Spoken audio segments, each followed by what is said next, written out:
In this Adobe Premiere Pro tutorial, we're going to prevent clipped highlights and keep our video within safe brightness levels using the video limiter effect. This is useful when your footage has extremely bright areas that may exceed broadcast or SDI limits.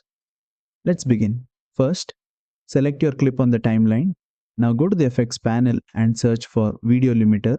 Drag it onto your clip. Next, go to the effect controls panel. Here are the main settings you'll see. The first option is clip level. By default, you may see 109 IR ESDI limit.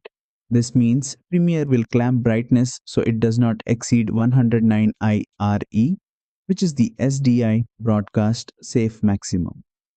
If your highlights are going beyond legal range, this setting keeps them controlled. Next is compression before clipping.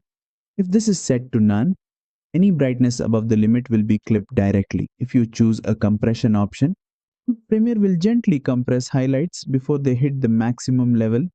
This gives a smoother roll-off instead of harsh clipping.